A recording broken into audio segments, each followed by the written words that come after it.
أشهد أن محمدًا رسول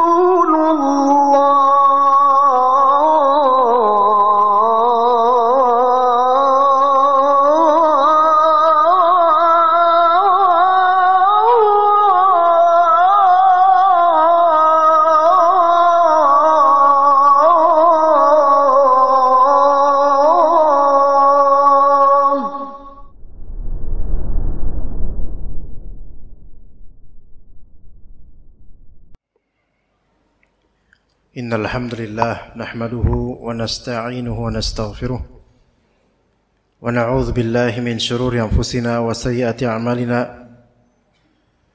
من يهده الله فلا مضل له ومن يضلل فلا هادي له أشهد أن لا إله إلا الله وحده لا شريك له وأشهد أن محمدا عبده ورسوله لا نبي بعده اللهم إنا نسألك علما نافعا ورزقا طيبا wa amalan mutaqabbala. Para jemaah sekalian rahimakumullah, kita lanjutkan kajian kitab Sunan Abi Dawud rahimahullah, masih di bab fil ghusli yaumal jumu'ah, bab yang berkaitan dengan mandi di hari Jumat. Dan hadis yang kita bahas kali ini insyaallah hadis 348.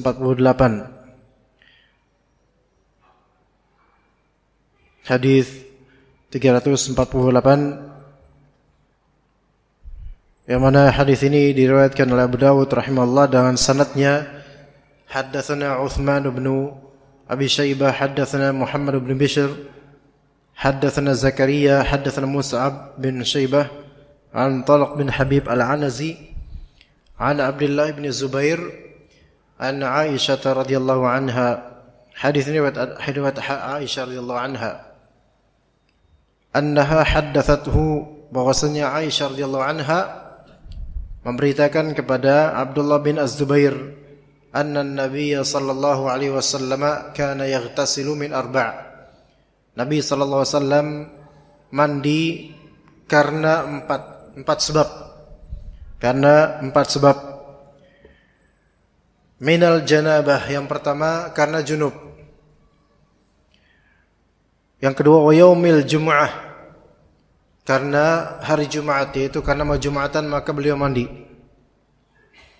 Yang ketiga wa minal hijamah, karena bekam.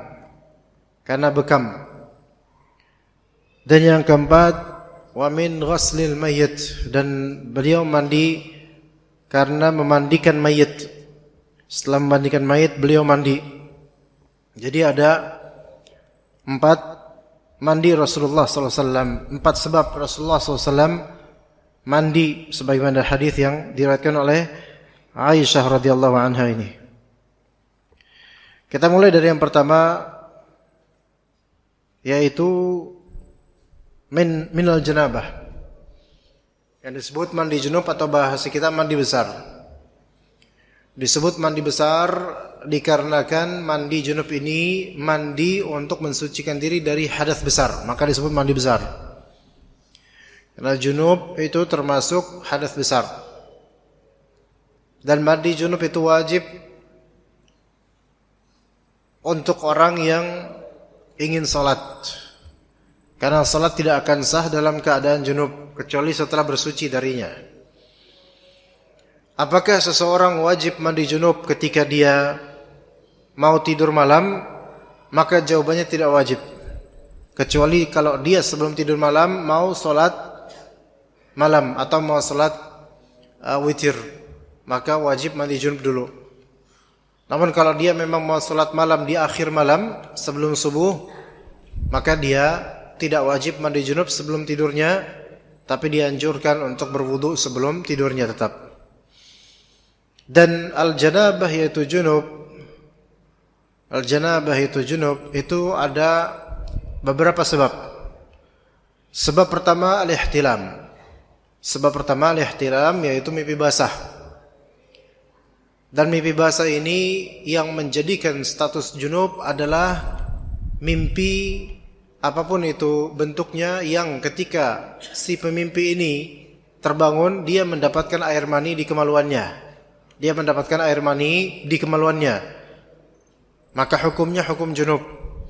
Adapun mimpi, sekotor apapun itu mimpi, kalau ternyata setelah dia bangun dia tidak mendapatkan air mani di kemaluannya, maka dia tidak berstatus junub.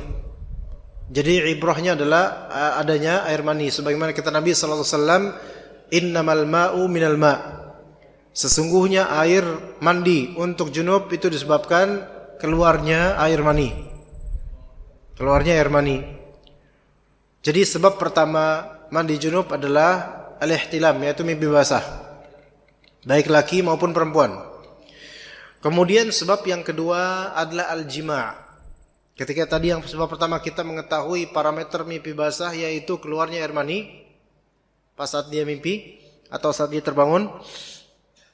Yang kedua yaitu al-jima'. Dan disebut jima' ini bukan hanya memeluk, melainkan parameternya adalah disebut sudah junub, yaitu ketika, mohon maaf, masuknya kemaluan laki-laki ke kemaluan pasangannya. Maka ini sudah dihukumi junub secara syar'i walaupun belum keluar air mani atau tidak keluar air mani bahkan. Maka dengan dukhul hasyafatiz zakar, yaitu masuknya bagian awal kemaluan zakar ke kemaluan pasangannya, maka ini sudah dikategorikan sebagai junub. Kalau misalnya di tengah dia melakukan hal tersebut kemudian membatalkan jima'nya karena satu atau lain hal, maka statusnya tetap junub walaupun tidak keluar air mani. Walaupun tidak keluar air mani. Ya. Ini sebab kedua dari disebutnya junub. Jadi yang pertama ihtilam, yaitu mimpi basah. Yang kedua yaitu jima'. Dan tambahan yang ketiga yaitu keluarnya air mani selain dari mimpi basah atau dari jima'. Keluarnya air mani dari selain mimpi basah atau jima', yaitu keluar air mani mungkin disebabkan onani atau masturbasi, atau berkhayal kemudian keluar darinya air mani, bukan air madhi lagi tapi air mani. Maka keluarnya air mani walaupun bukan karena mimpi basah, walaupun bukan karena jima', melainkan karena melakukannya sendiri, maka ini menjadikannya junub statusnya. Nah, Nabi SAW mandi karena junub, yaitu karena apa? Ya, dari tiga ini yang mana Nabi SAW? Apakah mungkin seorang Nabi junub karena mimpi basah? Apakah mungkin seorang Nabi junub karena jima'? Atau apakah mungkin seorang Nabi junub karena, mohon maaf, melakukan hal itu? Maka dari yang tiga ini hanya yang kedua saja. Kenapa? Karena Nabi SAW dan para Nabi, Rasul seluruhnya itu tidak mungkin mengalami mimpi basah. Tidak mungkin mengalami mimpi basah. Kemudian yang mungkin adalah para Rasul, para Nabi itu mengalami jima'. Ya. Itu suatu hal yang manusiawi dan kebutuhan biologisnya mereka semua. Kemudian adapun yang ketiga yaitu melakukan kemunkaran tersebut, maka tidak. Para Nabi tidak melakukannya. Taib. Kenapa para Nabi tidak pernah junub karena mimpi basah? Karena kata Allah Azza wa Jalla, ar-ru'ya as-salihah minallah wal hulmu minasyaitan. Mimpi yang baik itu dari Allah. Adapun mimpi buruk yang berupa mimpi basah itu dari syaitan. Maka semua mimpi basah itu permainan syaitan. Sedangkan para nabi dan rasul tidak mungkin mereka di mimpinya ada dipermainkan syaitan. Mimpi mereka tidak dipermainkan syaitan. Kenapa? Karena mimpinya para nabi adalah wahyu. Maka tidak mungkin wahyu tersebut dibaluti oleh syaitan. Ya begitu. Taib, jadi kata Aisyah radhiyallahu anha, kana an-nabiy sallallahu alaihi wasallam yaghsilu min arba'. Nabi SAW mandi karena 4 sebab. Sebab pertama junub yang dimaksud adalah junub karena jima'. Kemudian yang kedua kata Aisyah radhiyallahu anha, wa yaumil jumu'ah. Dan beliau mandi disebabkan hari Jumat. Maksudnya hari Jumat di sini adalah disebabkan beliau akan menghadiri Jumatan. Yang pernah kita bahas di sini tentu berulang kali, hukum mandi di pagi hari Jumatan karena pengen Jumatan. Sebagian ulama menghukumi itu wajib, sebagian ulama menghukumi itu sunnah. Pendapat kebanyakan ulama itu adalah sunnah. Itu adalah sunnah Nabi SAW. Walaupun pendapat ulama yang mengatakannya wajib itu juga pendapat yang baik. Nah, mandi Jumatan ini disebabkan mau Jumatan, bukan sebabnya hanya belaka hari Jumat. Karena hari Jumat secara syar'i itu dimulai dari Kamis malam Jumat, itu sudah hari Jumat. Kemudian pagi Jumat, hari Jumat. Kemudian siang dan sore Jumat, hari Jumat. Maka yang dimaksud dengan mandi Jumat itu adalah mandi di pagi hari karena mau Jumatan, yaitu sebelum berangkat Jumatan. Maka ini yang disebutnya. Ya, dan kemudian dikaitkan dalam beberapa hadis berkaitan dengan jima'. Maka sebagian dari ulama beristidlal dan mengambil dalil-dalil yang telah kita sebutkan pada pertemuan sebelumnya dan mungkin akan kita sebutkan nanti, yakni dianjurkan untuk melakukan setubuh atau jima' terhadap istri sampai junub dan menjunubkan istrinya di pagi hari Jumat. Itu hal yang sudah tersohor di kalangan ulama maupun di kalangan kita. Namun pendapat kedua bahwasanya hadis-hadis ini tidak lazim ditafsirkan, dimaknai sebagai anjuran untuk melakukan jima' di pagi hari Jumat. Ala kulli hal, kalau misalnya pun seseorang melakukan jima' di pagi hari Jumat, misal dia tidak mengatakan ini sunnah Nabi untuk melakukan ini, yaitu jima' di hari Jumat, di pagi Jumat, dan itu pendapat yang mungkin lebih sahih. Dia hanya melakukan itu saja, melakukan junub, jima'. Maka kalau misalnya dia mandi junub sebelum berangkat ke Jumatan, dia mandi junub, maka kata para ulama, mandi junubnya ini sudah terkategorikan sebagai mandi di pagi hari Jumat menjelang Jumatan. Maka tetap dapat pahala mandi junub dan dapat pahala mandi Jumatan. Kemudian kata ibunda kita Aisyah radhiyallahu anha, wa minal hijamah, dan juga Rasulullah sallallahu alaihi wasallam beliau mandi dengan sebab bekam, Nah, pensyariatan mandi setelah berbekam ini mahallul khilaf baina ahli ilm, yaitu merupakan titik perbedaan pandangan antara ulama. Sebagian ulama mazhab Syafi'iyah menganjurkan, tidak sampai mewajibkan, sebagaimana disebutkan oleh Al-Imam An-Nawawi rahimahullah di kitabnya beliau Al-Majmu', wa minal mustahabbi al-ghuslu minal hijamati wa dukhulil hammam. Di antara hal yang dianjurkan mandi karena hijamah, yaitu karena bekam, dan juga karena masuk tempat pemandian. Ini adalah pendapat ulama mazhab Syafi'i, bahkan juga dikatakan oleh Imam Nawawi dan juga imam lainnya para ulama Syafi'iyah di antara Ibnu Raslan dalam Syarah Sunan Abi Daud, bahwasanya nasnya Imam Syafi'i di qaul qadimnya beliau sebelum beliau ke Mesir, beliau berpendapat akan hal ini, bahwasanya mandi setelah dianjurkan mandi karena masuk ke kamar mandi. Ini dulu ya pendapat lamanya Al-Imam Syafi'i rahimahullah. Ala kulli hal, kemudian itu mazhab Syafi'i menganjurkan setelah antum bekam mandi. Setelah antum bekam mandi, ya. Nah, sebagian dari pembekam itu berpendapat yang lain. Kalau di kenyataan sebagian pembekam berpendapat yang lain. Setelah antum bekam jangan langsung mandi, ya, kata sebagian begitu. Tapi ini bukan dari masalah fikihnya. Melainkan mungkin masalah lainnya, ya, Pak, kesehatan atau apa. Ala kulli hal, kita ke masalah fikihnya, itu ulama Syafi'iyah berangkat dari hadis Aisyah ini, mereka menganjurkan menganjurkan mandi setelah berbekam. Kemudian bagaimana dengan ulama Hanabilah, yaitu ulama mazhab Hanbali? Dalam mazhab Hanbali ada beberapa pendapat.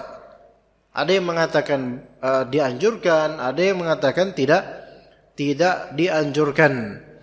Namun pendapat yang sahih dalam mazhab Hanbali, karena ada beberapa pendapat dalam mazhab itu, sebagaimana disebutkan oleh Al-Mardawi dalam Al-Insaf, dalam kitab Al-Insaf, beliau menyatakan di antara mandi-mandi yang dianjurkan di antaranya al-ghusl lil hijamah. Al-ghusl lil hijamah, yaitu al-ghusl lil hijamah, mandi karena bekam. Ini salah satu dari riwayat Imam Ahmad rahimahullah. Namun ada riwayat lain dari Imam Ahmad, la yustahab, tidak dianjurkan mandi setelah berbekam. Dan kata Imam Al-Mardawi di sini dalam kitab Insaf, wa huwa as-sahihu minal madhab. Pandangan tidak dianjurkannya mandi karena berbekam itu adalah pandangan yang sahih dalam madhab Imam Ahmad. Ya, qaddamahu fil furu', dan ini oleh Ibnu Muflih Al-Hanbali lebih didahulukan pendapat tidak dianjurkannya ini dalam kitab Al-Furu'-nya beliau. Ya, itu dalam mazhab Imam Ahmad. Jadi kalau dalam mazhab Imam Syafi'i, pendapat lamanya Imam Syafi'i mandi setelah bekam dianjurkan karena ada hadisnya. Pendapat mazhab Hanbali ada dua, tapi yang lebih sahih dalam mazhab Hanbali yaitu tidak dianjurkan. Adapun bagaimana dengan pendapat ulama mazhab Hanafi? Pendapat ulama mazhab Hanafi dalam kitab Fathul Qadir karya Ibnul Humam Al-Hanafi, bahwasanya di antara al-aghsal al-mandubah, mandi-mandi yang dianjurkan yaitu lil hijamah, walil hijamah, ya mandi karena berbekam, setelah berbekam. Dan mazhab Maliki ya bagi mereka ghairu matlub, bukan hal yang dianjurkan, ya yang penting hanya dibersihkan saja. Ya baik itu bekam maupun fasdu, Lantas bagaimana dengan hadis Aisyah radhiyallahu anha yang kita sedang pelajari ini, yang diriwayatkan oleh Imam Abu Dawud? Nah, hadis ini kemudian menjadi perbincangan oleh ulama.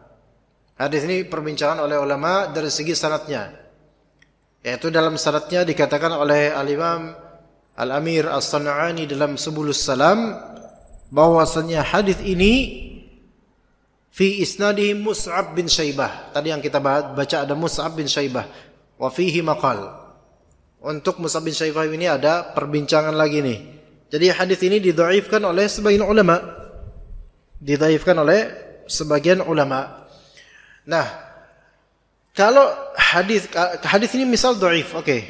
Makanya ulama Hanabilah, mazhab Hanbali tidak menganjurkan, ulama Malikiyah tidak menganjurkan karena ini hadis dhaif. Lalu bagaimana dengan mandi Jumatan? Mandi Jumatan itu ada syariatnya di hadis lain yang sahih. Lalu bagaimana dengan mandi yang kedua, yaitu ya, mandi yang pertama, mandi junub, itu jelas ada hadis sahihnya. Bahkan itu dalam ayat Al-Quran ada. Mandi Jumatan juga ada hadisnya sahih. Namun mandi karena bekam inilah mengacu pada hadis yang dhaif. Makanya dalam mazhab Hanbali, dan salah satu riwayat yang lebih sahih dalam mazhab Hanbali, itu tidak dianjurkan karena acuannya adalah hadis dhaif, hadis yang lemah. Begitu. Ya, jadi wallahu alam, ini khilafiyah di antara ulama. Lantas apakah boleh seseorang mandi? Ya, bagaimana kita memilih di sini? Ya wallahu alam, kalau ini memang kita tahu hadisnya dhaif, maka sebaiknya tawakuf dan tidak mengatakan ini dianjurkan. Tapi memang sebagian ulama menganjurkan karena mungkin ulama-ulama ini menganggap bahwasanya hadis ini tidak dhaif, atau mereka tahu hadis ini dhaif, namun hadis dhaif untuk sesuatu yang sifatnya targhib itu sebagian dari mereka membolehkan untuk diamalkan selama ada asalnya itu untuk bersuci. Dan ketika seseorang dia keluar darahnya ya karena bekam, fasdu dan semisalnya, maka itu mungkin ada sedikit kelemahan dan kelemasan di tubuhnya. Sebagaimana orang yang junub, maka menjadi qiyas. Kalau junub yang mana air mani kemudian lemas orang keluar dengannya, atau hal seperti itu, maka darah itu mungkin lebih lemas lagi bagi sebagian orang, sehingga mandi itu dianjurkan agar membuat fresh tubuh itu. Dan memang ini happening bagi sebagian orang. Tapi ala kulli hal, masalah mandi seperti ini kalau memang dikhususkan untuk hal tertentu itu memang butuh dalil. Kalau bisa tidak kita katakan sunnah, melainkan anjuran silahkan, tapi tidak langsung serta-merta dikatakan sunnah. Kemudian masalah yang keempat yang kata Aisyah radhiyallahu anha, yaitu mandi karena memandikan mayit. Apa hukumnya mandi karena memandikan mayit? Ya, kalau memandikan mayit itu ada sendiri ya. Nah, ghuslul mayyit, memandikan mayit itu fardu kifayah. Memandikan mayit muslim maksudnya fardu kifayah. Kecuali mayit tersebut karena mati jihad fisabilillah, maka ini enggak perlu dimandikan. Dikebumikan berdasarkan seadanya dia dalam keadaan wafat seperti itu. Adapun kalau misalnya mati dalam keadaan selain jihad di medan perang, maka fardu kifayah orang-orang untuk memandikannya, yang mencukupi memandikannya. Namun bagaimana dengan mandi orang yang memandikan mayit, apakah orang tersebut itu wajib untuk mandi karena dia telah memandikan mayit, atau dia hanya sebatas anjuran? Ya. Dan di sini dikatakan oleh para ulama, pendapat yang sahih dari para ulama yang beda-beda, bahwasanya mandi karena memandikan mayit itu hukumnya dianjurkan dan tidak wajib.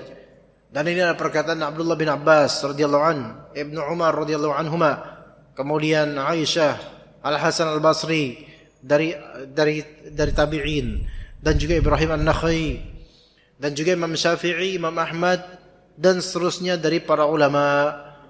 Sebagaimana juga disebutkan oleh Syekh Muhammad Nasiruddin Al-Albani rahimahullah, wa yustahabbu liman ahl ghuslihi ay ghusla mayitan ay yaghtasil. Dianjurkan orang yang memandikan mayit untuk mandi, karena sabda Nabi sallallahu alaihi wasallam, man ghassala mayitan falyaghtasil wa man hamalahu falyatawadda. Hadis riwayat Abu Dawud. Barang siapa yang memandikan mayit, maka hendaklah dia mandi, dan barang siapa yang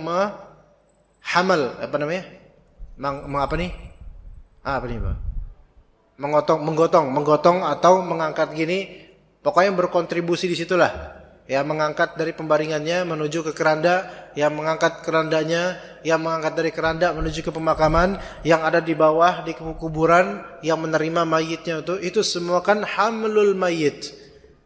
Maka semua ini dianjurkan oleh Nabi SAW untuk apa? Wudu setelah itu. Bukan karena mayit najis, tapi memang perintah Nabi murni. Ya begitu. Bukan karena memandikan mayit itu berarti kita kena najis, sehingga najis itu ada di diri kita. Enggak. Najis itu enggak menular di sini. Maka dianjurkan oleh Nabi, diperintah oleh Nabi SAW untuk mandi.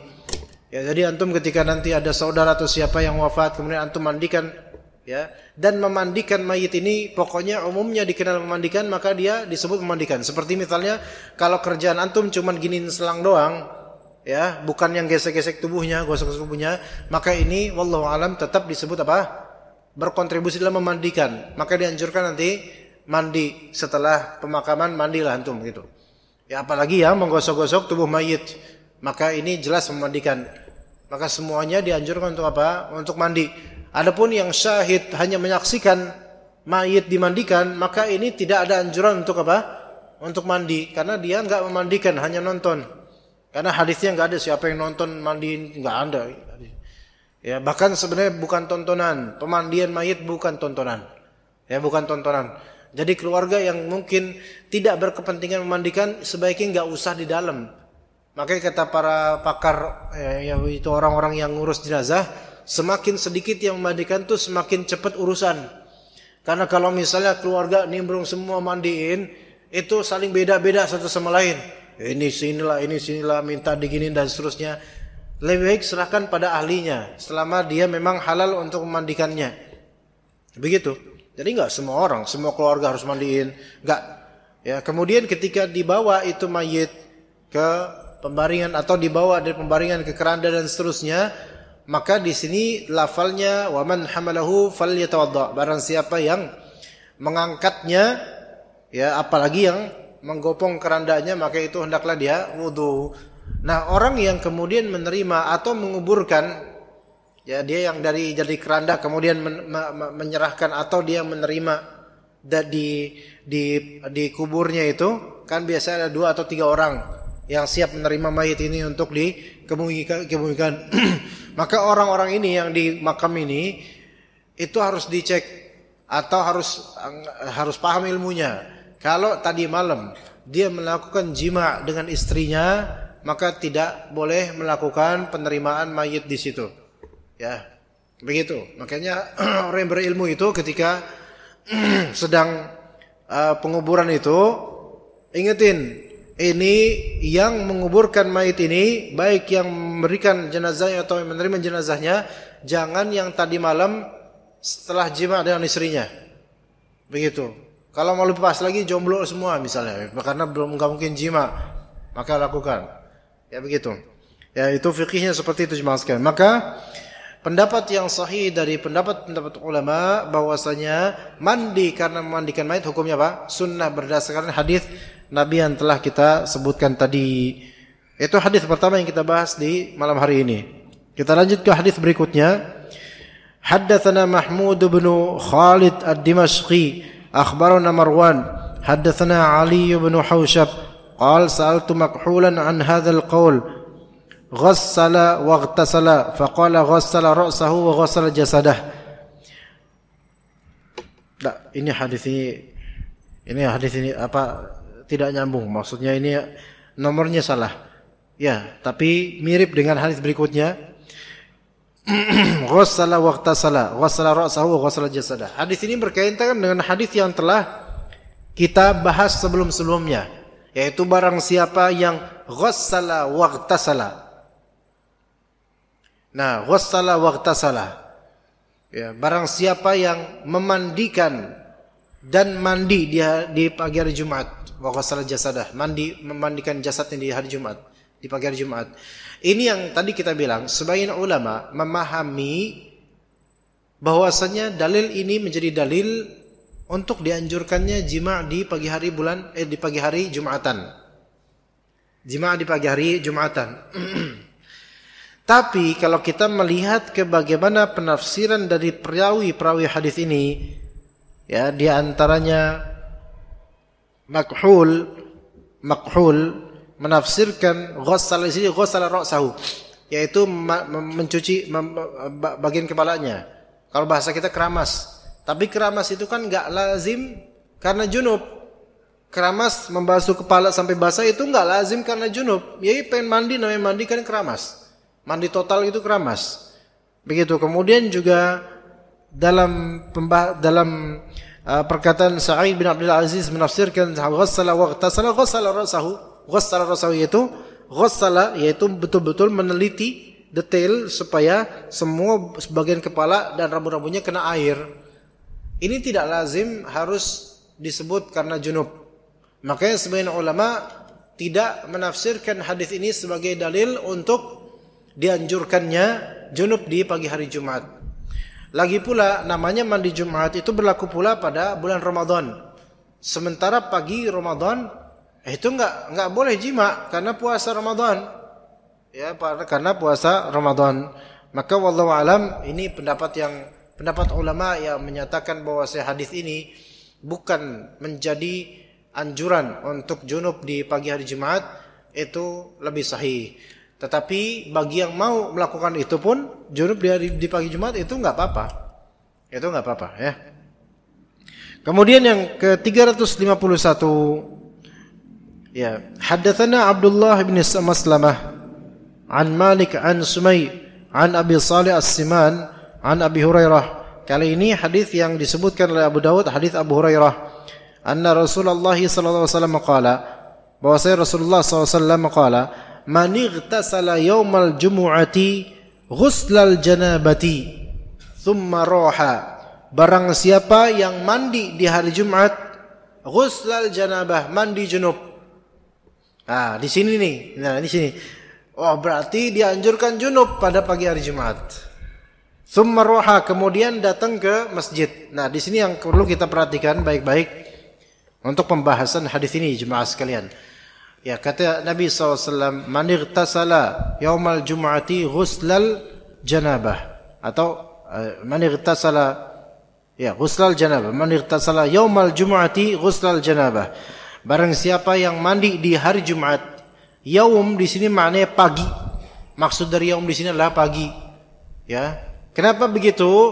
Karena ini konteksnya jelas-jelas berkaitan dengan menghadiri Jumatan. Menghadiri Jumatan, bukan semua konteks hari Jumat, yaitu malam Jumat, siang Jumat, sore Jumat, enggak. Tapi kalau kita perhatikan hadis ini, kita akan melihat kelanjutannya. Ini khusus masalah apa? masalah menghadiri Jumatan. Ya. Kemudian apa kata Nabi sallallahu alaihi wasallam? Man ightasala yaumal jum'ati ghuslal janabah, thumma raha. Kemudian pergi ke masjid untuk Jumatan. Nah, sekarang man ightasala yaumal jum'ati ghuslal janabah. Barang siapa yang mandi di hari Jumat, mandi junub. Ini dipahami oleh sebagian dia ulama sebagai anjuran untuk junub di pagi hari Jumat. Sehingga banyak tersebar poster-poster, yuk kita lakukan sunnah Nabi. Sekarang pertanyaannya, Anda melakukan sunnah Nabi itu kapan? Ya, itu sunnah Nabi maksudnya di sini apa? Jima' di hari Jumat. Taib. Jima'nya kapan? Kadang-kadang disebutkan malam hari lah, kan malam Jumat. Ya. Apakah ada ulama mengatakan malam Jumat malam sunnahnya untuk jima'? Imma antum baca Al-Kahfi, gitu kan? Dan itu pun hadis tentang anjuran surat Al-Kahfi malam Jumat itu diperselisihkan ulama. Atau membaca Yasin misalnya yang juga didhaifkan oleh ulama. Taib, ala kulli hal di sini datang kemudian terbit poster baru yaitu dia disunnahkan untuk jima' di malam Jumat. Kalau antum jima' di malam Jumat, mandi junubnya kapan? Sebelum subuh. Lah antum datang Jumatan kapan? Sebelum subuh kah? Di Masjid Al-Falah sebelum subuh. Dari sebelum subuh udah datang buat Jumatan. Setelah subuh syuruk mungkin dikunci pintu-pintu dan dia masih di dalam. Ngapain dari subuh di sini? Nunggu Jumatan karena tadi malam saya jima' dan junub. Subhanallah. Enggak seperti ini kronologinya. Taib. Jadi bukan itu.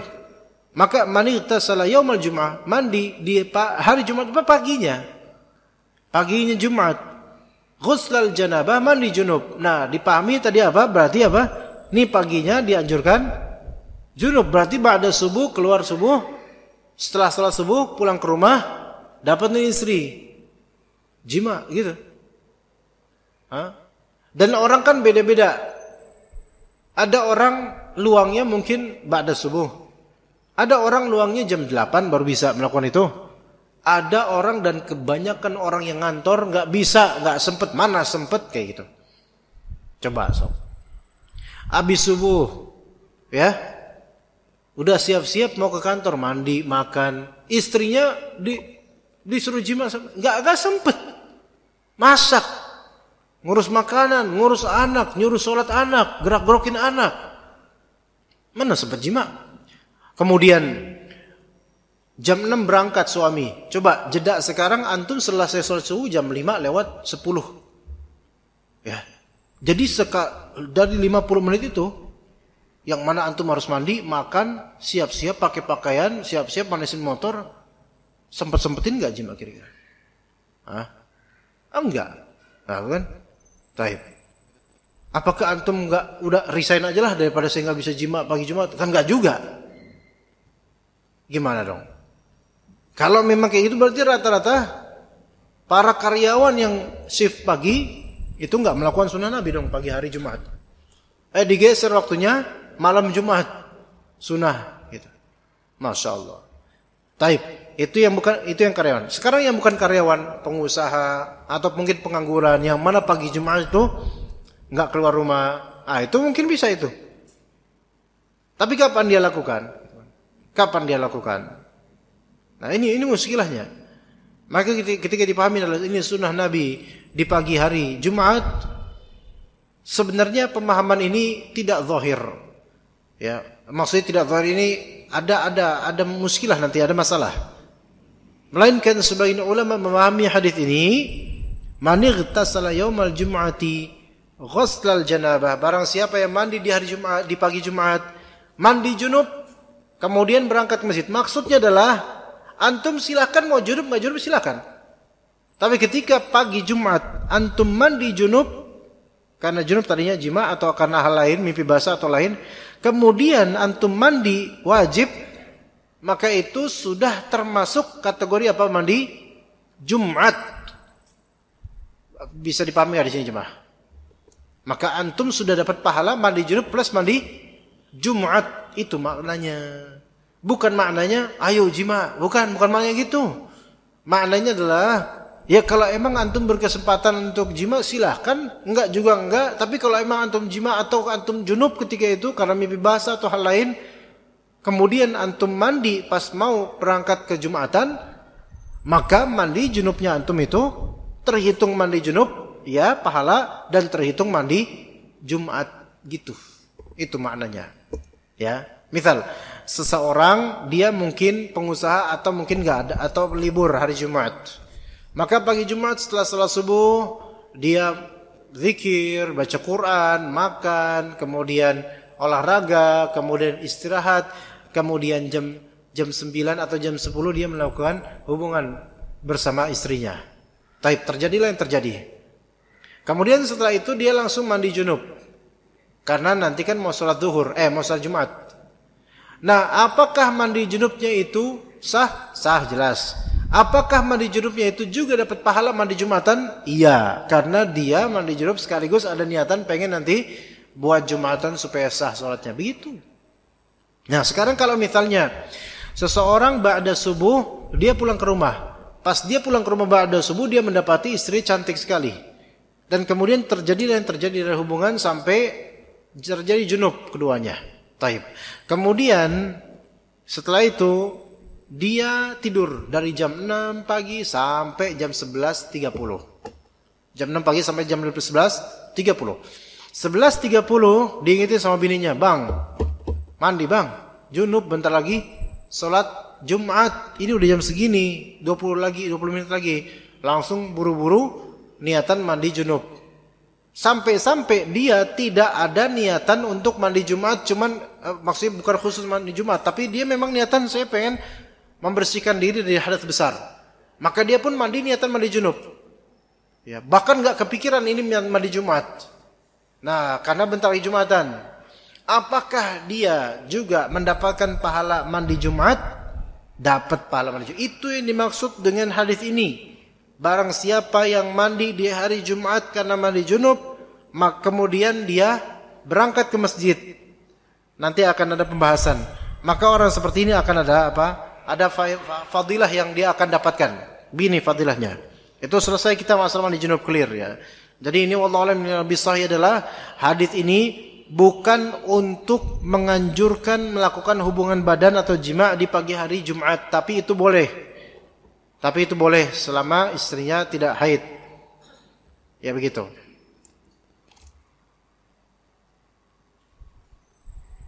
Sebentar lagi sepertinya coba. Kita akan lanjutan hadis ini insyaallah secara ringkas nanti setelah azan. Jadi kita tunggu dulu. Sebentar lagi azan soalnya. Baik, kita lanjutkan ya ikhwas sekalian rahimakumullah. Thumma raha, kemudian dia berangkat menuju ke masjid untuk salat, untuk menghadiri Jumatan. Dan kita tahu bahwasanya al-ibtikar, yaitu datang awal-awal Jumatan, itu lebih afdal. Maka hadis ini terusannya menjabarkan tentang keutamaan secara berurutan dengan pembagiannya akan pahala atau ganjaran atau jenis amalan atau ganjaran yang dia dapatkan kalau misalnya dia datang lebih awal atau datang terakhir mungkin. Dikatakan di sini oleh Nabi SAW, faka'annama thumma roha, kemudian dia roha yaitu datang fis sa'ati al-ula, yaitu momentum pertama. Faka'annama qarraba banadatan, orang yang datang awal-awal itu seperti berkurban seekor unta besar nilainya. Wa man raha fi as-sa'ati ats-tsaniyati faka'annama qarraba baqarah. Dan barang siapa yang datang di waktu kedua, maka dia seperti pahalanya seperti orang yang berkurban apa? Sapi. Wa man raha fi as-sa'ati ats-tsalitsati faka'annama qarraba kabshan aqran. Orang yang datang di momentum ketiga, maka seolah-olah pahalanya seperti orang yang berkurban seekor domba. Wa man raha fis sa'ati ar-rabi'ati faka'annama qarraba dajajatan. Barang siapa yang datang di momentum keempat, maka dia seperti pahalanya seperti apa? Berkurban ayam. Berkurban, ya sebenarnya berkurban di Idul Adha seekor ayam enggak sah. Tapi qarraba di sini berkurban bukan dalam rangka Idul Adha ya. Namun ya mendekatkan diri kepada Allah Azza wa Jalla dengan menyembelih ayam gitu. Maka pahalanya itu seperti itu. Tapi bukan pahala Idul Adha berkurban dengan ayam, bukan, karena enggak sah. Wa man raha fi sa'atil khamisati fa ka'annama qarraba baydah. Barang siapa yang datang di momentum kelima, maka seolah-olah dia berkorban dengan seonggok daging, seonggok telur, sebutir telur. Ini yang datang di momentum kelima. Nanti kita jelaskan lebih lanjut. Fa idza kharajal imamu hadaratil malaikatu yastami'una dzikr. Maka ketika imam itu sudah keluar, maksudnya dia khatib naik mimbar, ya, maka malaikat itu hadir dan menyimak zikir. Berarti ini khutbah Jumat itu zikir. Zikir yang wajib disimak oleh hadirin. Ya. Karena isinya ilmu. Maka ilmu itu zikir. Oleh karena majelis ini majelis zikir sebenarnya. Terlepas dari kita ikhlas atau enggak, majelis ilmu itu majelis zikir yang Rasulullah SAW perintahkan untuk diikuti. Taib, kembali ke yang tadi. Jadi ada 5 momentum. Yang pertama, kalau datang pertama, maka dia seperti berkurban unta. Kedua, seperti berkurban sapi. Ketiga, seperti berkurban kambing atau domba. Keempat, berkurban ayam. Kelima, telur doang. Adapun yang ketika khatib sudah naik mimbar, maka dia baru datang, maka tidak ada pahala seperti pahala berkurban. Ya. Taib.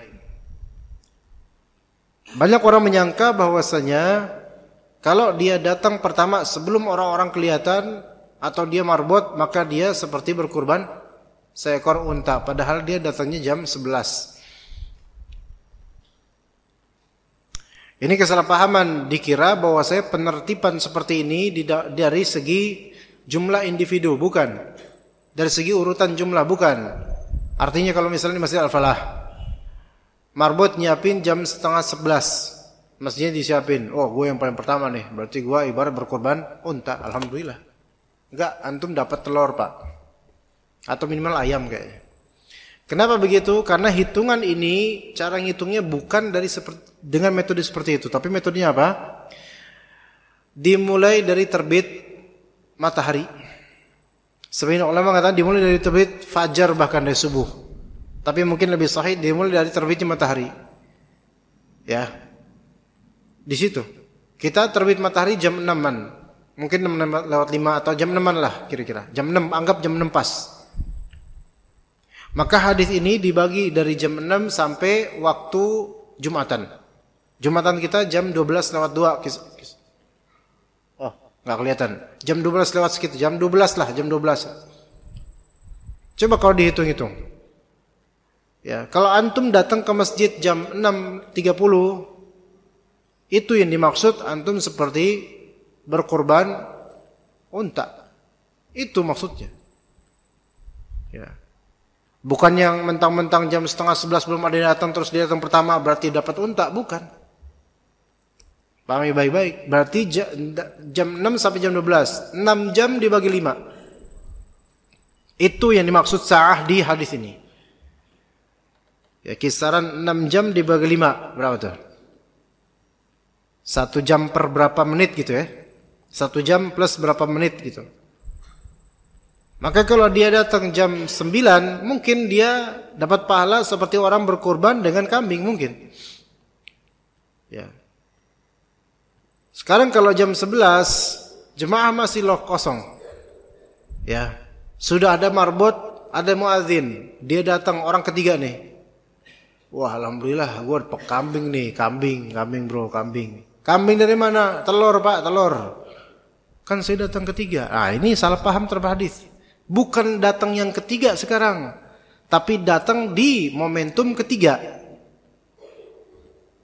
yaitu pembagian dari jam 6 sampai jam 12. Bagi aja sendiri, jam 1 jam sekian. Maka kalau antum datang jam 6:10 untuk persiapan Jumatan, datang masjid, udah di masjid, stay di situ, antum dapat korbanan unta itu maksudnya. Dan hal itu susah berlaku di Masjid Al-Falah, di masjid Indonesia susah berlaku kayak gitu. Tapi antum bisa melakukan itu di mana? Masjidil Haram, Masjid Nabawi. Antum melihat kalau misalnya ke Masjid Nabawi misalnya, jam 8 itu udah banyak orang-orang yang tidur di karpet Masjid Nabawi, atau jam 9 masih tidur mereka. Itu dari pagi di situ demi mendapatkan fadilah ini. Itu yang kayak gitu Pak maksudnya. Tidur karena ya udah dingin, kemudian enak gitu, akhirnya ketiduran, tidur pada. Bahkan ada yang pakai bawa selimut segala itu. Itu yang dapat seperti itu. Adapun yang merasa jam 11 baru datang, telur Pak, telur, antum semua dapat telur Pak. Ya begitu. 1 menit sebelum azan, telur. Ya begitu. Telur semua kita bertelur semua ketika mau Jumatan. Jadi enggak dapat unta. Begitu ya Pak cara memahaminya. Ya, kita cukup sampai sini insyaallah. Barakallahu fikum jami'an wa sallallahu ala nabiyyina Muhammad wa ala alihi wa sahbihi ajma'in. Subhanakallahumma bihamdika asyhadu an la ilaha illa anta astaghfiruka wa atubu ilaik. Wassalamu alaikum warahmatullahi wabarakatuh.